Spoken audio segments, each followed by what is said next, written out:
ऐसा मृत्यु संसार में होता ही नहीं है। परंतु भैया, आप ये क्यों भूल रहे हैं कि हमारे चारों ओर से वो रूप बदलने में निपुण है। हो सकता है ये भी कोई मृग के वेश में राक्षस हो।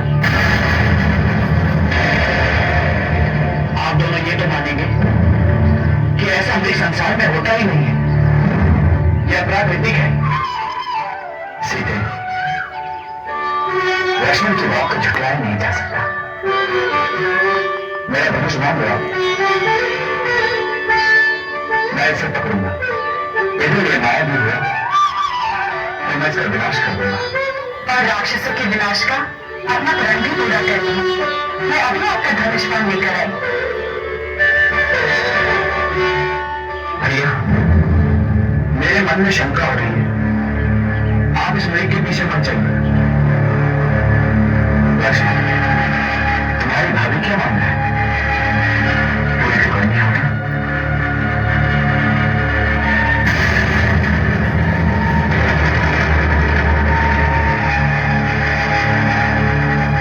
ये लीजिए रघुनाथ, आपका धनुष और बाण।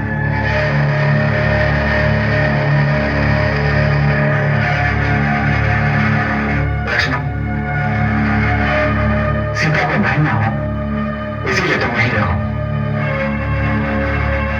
वन के चारों ओर निशाचर घूमते हैं। किसी भी दशा में तुम अपनी भाभी को अकेला नहीं छोड़ के जाओगे। जो आगे भी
वो राम है और कोई भी लोग वासी उन्हें जीत नहीं सकता। वो कभी भयभीत भी नहीं होते, बल्कि भय उनसे खुद भयभीत होकर भागता है। अपने आप को उनका सेवन मत करेगा। उनकी रक्षा करना अपने धर्म समझ के होगा। जी हाँ, तो जाओ, पहले अपने धर्म का पालन करो, फिर मुझसे बात करना। आप अपनी नाम भाभी धीरज रखिए। धीरज रखिए, जिसका पति संकट में हो, सहारा कभी नहीं चुका रहा, तुम्हें धीरज रखने के लिए कह रहा है। तुम ऐसा तो नहीं, तुम राम से डर रहे हो और अपने प्राण बचाने के लिए वहां जाना नहीं चाहते। नहीं भाभी, ऐसा मत कहिए। मैं आपको छोड़कर नहीं जा सकता। लेकिन मुझे अपने बड़े भाई की आज्ञा का पालन करना है। वो आपके सामने मुझे कह कर गए थे भाभी कि किसी दशा में भी मैं आपको छोड़कर ना जाऊं। रक्षा के लिए यही है। मेरी रक्षा, जिसके लिए मैं सारा संसार त्याग कर घर में आई हूँ, आज जब मैं संकट में, मेरी रक्षा से क्या लाभ लक्ष्मण? यदि मैं कुछ हो गया तो मैं जीवित नहीं रहूंगी। तुम किसकी रक्षा करोगे? मेरे बेचारी की। आप समझते क्यों नहीं भाभी? हाथ मत कीजिए, नहीं तो कुछ अमंगल हो जाएगा। नहीं गए लक्ष्मण, तो कुछ न कुछ अमंगल हो ही जाएगा। हम जाओ तुरंत, मैं तो वहां नहीं जाऊंगी।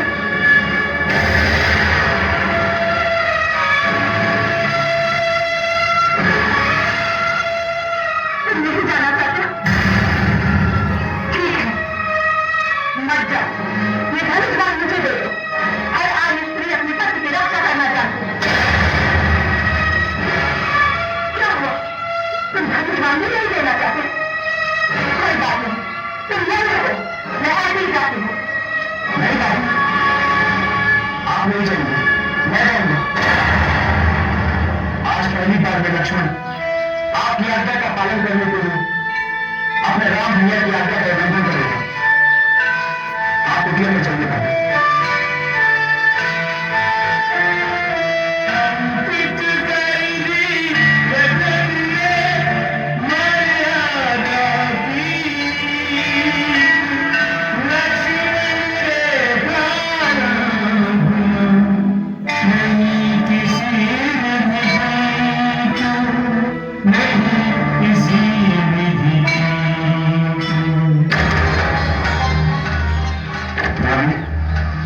गुरु की दी हुई शक्ति से मैंने यहाँ एक दीवार बना दी है,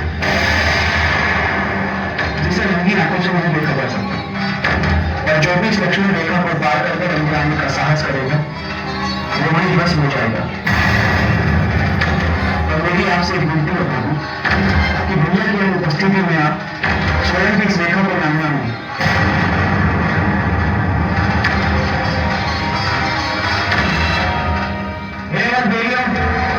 मैं मनोरंज के अभिषेक की व्यक्ति को आपकी सुरक्षा में छोड़कर जा रहा हूं। आप इनकी देखभाल करें।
कल्याण हो देवी,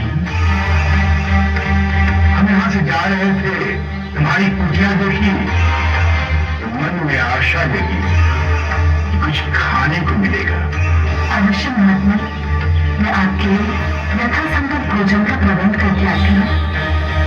सुनिए देवी, हम बहुत दूर से आ रहे हैं, बहुत थक गए हैं, हमें विश्राम की आवश्यकता है। मुझे क्षमा कर दीजिए, इस समय मेरे पति कुटिया में नहीं है। मैं आपकी आवश्यकता पूरी करने में असमर्थ हूँ।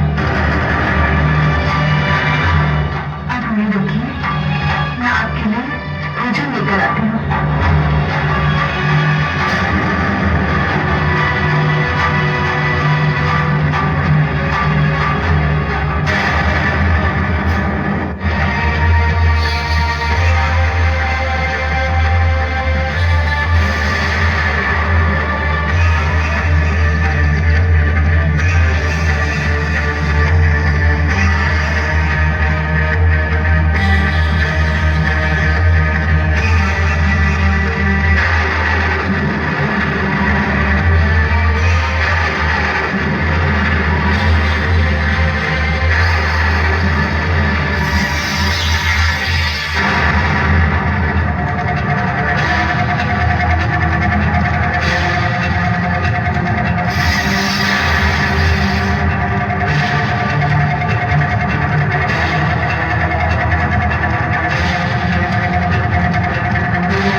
मेरी आपसे विनती है कि भैया की अनुपस्थिति में आप स्वयं भी इस रेखा को नामना मानो।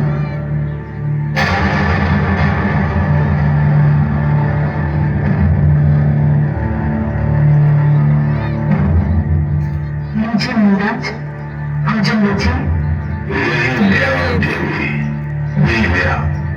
आपको ही कष्ट करना पड़ेगा महात्मा।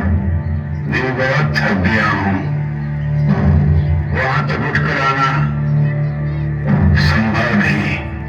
जो कुछ लेके आई हो यही ले आओ। भगवान आपको ही कष्ट करना होगा, क्योंकि मेरी भी सीमा है जिसका उल्लंघन मैं नहीं कर सकती। देवी, आपकी संस्कारों में बनी है मैं नहीं जानता, परंतु हमारे देश की संस्कृति द्वार पर आए हुए अतिथि को भगवान मानती है। और आप हमें भोजन न देकर हमारा निरादर कर रही हैं। ऐसा मैं कभी नहीं कर सकती नीरज। मैं मर्यादा से बंधी हूँ। मेरे देवर मेरी सुरक्षा के लिए यहाँ पर एक सीमा रेखा बना देते हैं।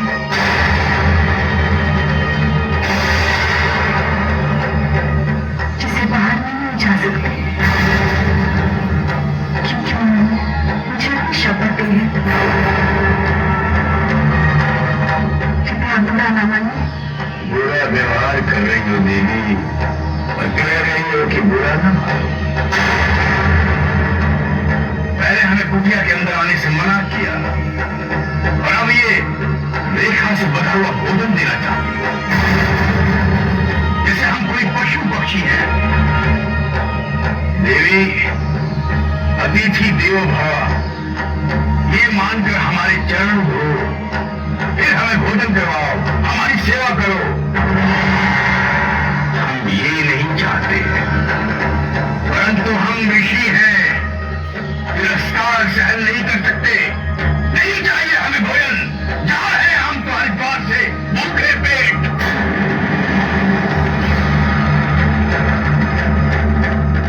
नीरज रुक जाइए, मुझे पाप का भागी न बनाइए।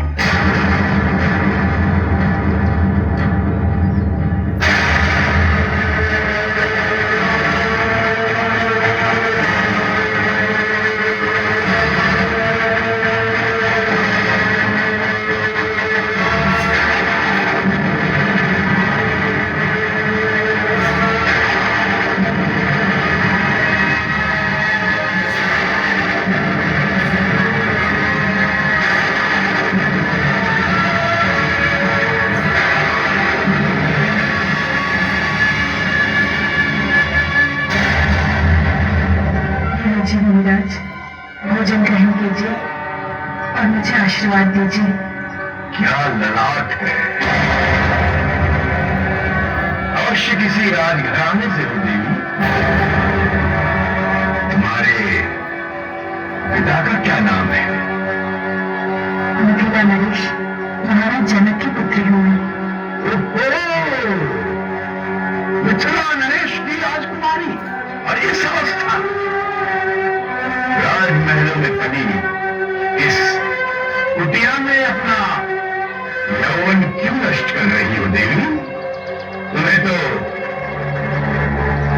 इस त्रिलोकी के किसी राजा की पत्नी होना चाहिए। मेरे लिए मेरे पति त्रिलोकी के राजा हैं और उनसे बढ़कर कोई भी वीर सृष्टि में नहीं है। अपना पति सबसे प्यारा, किंतु वीर वही है देवी जिसके नाम से संसार के सभी प्राणी थर्राव थे, जिसकी आज्ञा से सूर्य चंद्र आदि ग्रह चलायमान हो, जिसके सामने ब्रह्मा और विष्णु भी शस्त्र उठाने की हिम्मत न करें। कौन है?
दुल्हन मेरी बहन सुर्पनखा ने जो किया उससे कहीं अधिक तुम सुंदर हो।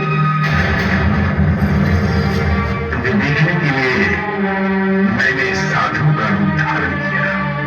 अब तुम्हें पाने के लिए स्वयं त्रिलोक विजेता रावण तुम्हारे सामने नतमस्तक है। सुंदरी, अब मैं तुम्हें इस वन में इस घास फूस की कुटिया में नहीं रहने दूंगा। अब तुम सोने की लंका के राजमहल में रहोगी, रावण की पटरानी बनकर। बस अब एक भी शब्द अपने मुंह से ना निकालना।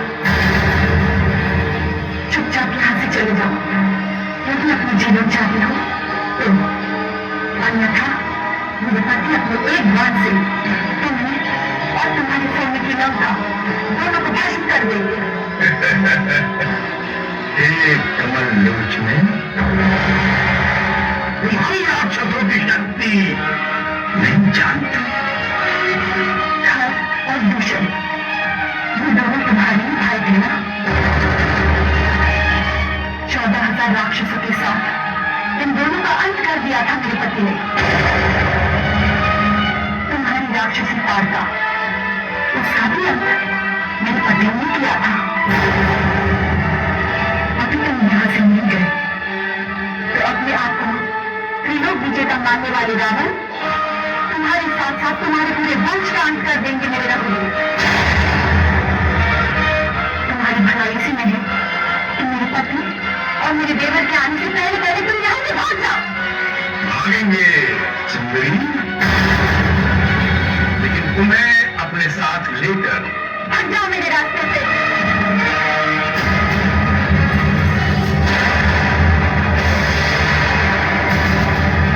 मैंने कहा ना, ये घास फूस की कुटिया तुम्हारे लायक नहीं। चलो मेरे साथ मेरे राजमहल में। स्त्री एक बार अपनी मर्यादा रेखा को लांघ जाए तो फिर वापस लौटना असंभव है सुंदरी। अब इस घास फूस की कुटिया को सदा के लिए भूल जा। मेरा विमान तुम्हें समुद्र पार लंका तक ले जाने के तैयार है। चलो मेरे साथ, अब तुम्हें हाथ से कोई नहीं बचा सकता।